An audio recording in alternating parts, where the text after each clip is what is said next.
Hey, Mrparka here to review Trashology. This is the new movie from Brian Dorton. It will be released by Slasher Video. They released the Death Nurse movies, the two shot-on videos. This is the only new release that they're doing, I guess, for now. But it has a lot of familiar faces, especially for YouTubers. I know that Brian Dorton's been on YouTube, and I know that Doug Connor's always been on YouTube.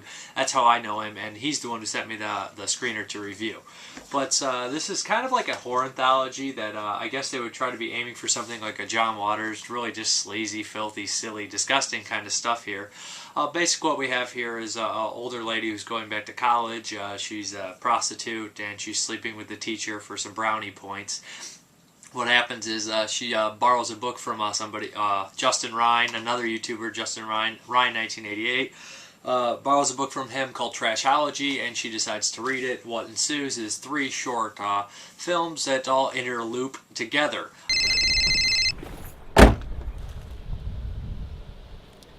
Hello?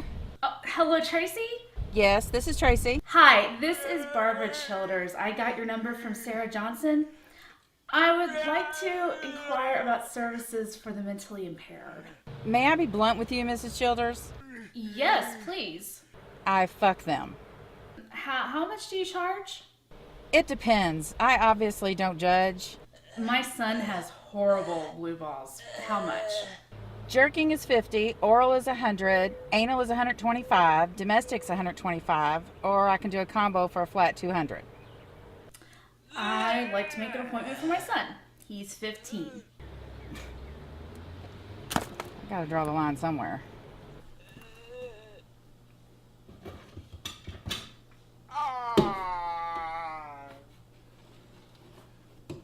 I'm coming up with the lube.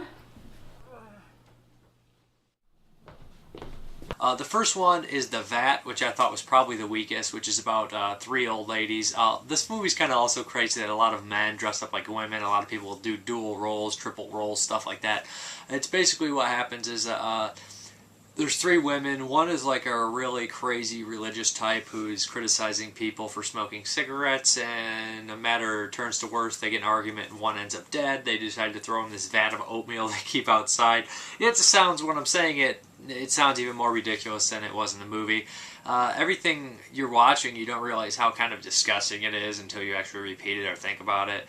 But this one has some nasty pooping on food, which is really gross. But I thought this was the weakest of the three, actually. What ends up happening is they try to bring her back so they won't get in trouble, and they feel kind of bad, and she ends up being weird, and then the twist ending kind of goes around, and someone else is, punished. I don't really want to give it away. But the second story here is, I think this might be the best story, Big Debbie, which involves a lady who's left at the altar, and she ends up getting taken home and by a couple of guys, and she ends up killing one of them in some weird fetish, which is called squashing. She crushes the guy, yeah, because she's they don't call her Big Debbie for nothing. And what happens is they hide the body. Somebody sees it who's having relationship problems, tries to blackmail the one lady. It isn't a pretty elaborate, silly story here. I think that's probably the best story. And the last story is about two women. This is the director and Doug Connor going on a crazy rampage, killing sexual offenders. I really like the story on that one, at least the story, killing sex offenders with the app on their Facebook phone, on Facebook or their iPhone or something like that, going around and looking up the addresses and killing them. I like the story better than I like the delivery on that one. But I think the second story and the wraparound story are the best. There's, like I said, it's low budget. There's not a super amount of gore. There's some really low budget gore type deals, especially in the shorts. There's a heel through a head and stuff like that. Just, almost like German splatter gore on the low end of that. But it's really not about the gore. It's kind of about, the audacity, the ridiculousness, the sleaziness, the trash of it all, I guess. And, it's called Trashology, so it is a trashy movie. It is, just a lot of trash in here. It's not something I find amazing, but I find it, some of the stuff in here is really kind of, entertaining and goofy and really gross and pretty much different. One thing I didn't care for here is the filter they used on the film. I thought it was kind of distracting a bit. I know maybe they're going out for that washed out look. I didn't care for the filter on there. I don't know why, but just kind of bothered me. The wraparound story doesn't have the filter, so those comparisons, I liked how the wraparound story looked. I didn't like how the one stories looked. It kind of just distracted me.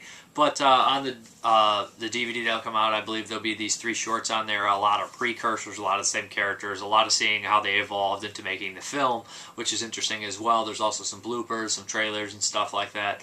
But, you know, there's just a lot of weird, zany characters in here. They're kind of just really, really weird, and, you know, it's kind of worth watching to see that. There's some character who uses a voice box, and, you know, the subject matters are way more disturbing than the movie actually is, I think.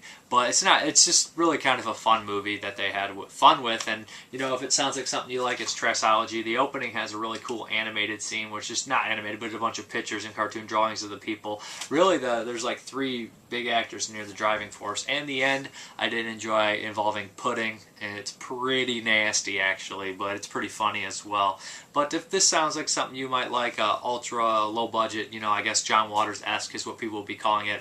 I have to admit that I've only seen a few John Waters movies. I know I should be shot for that, but that's just the truth. So I really can't see all the things that people have been saying or what it's been kind of looked at. But there's a lot of cross-dressing, weird, zany characters, and it actually is semi-clever how the stories are interwound together. One thing that I noticed is at one point one of the characters from one story says they have to take a plane to get there, but then the other characters that are in the same area somehow drove there, but I guess the more time has passed than the film would make you to believe. But I'm Mrparka. Thank you very much for watching, and there'll be information links below. Thank you.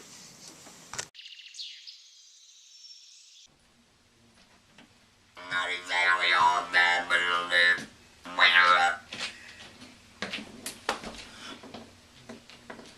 Untie me, motherfuckers! Keep it down. My grandbaby's sleeping. You have a kid here? What the hell are you doing here? Oh, fuck you. You know why I'm here. Don't play dumb. I'm sure it's a challenge for you. Play dumb? What is she talking about? You crazy. Am I? He stuck a fucking curling iron in my cunt and burned my clit off. I haven't been able to achieve an orgasm in 20 fucking years. So yeah, I'm fucking bitter. Although I try to get off with the shower nozzle, it just doesn't do it anymore. So yeah, I'm fucking pissed. Untie me! Be quiet. When'd you get the robotic voice, Quentin? It's a real turn-off. But you can't lose them all. How? As long as you do it slow, I really don't give a fuck. Oh, this must be the place. You sure are an ugly bitch. Who the hell? What?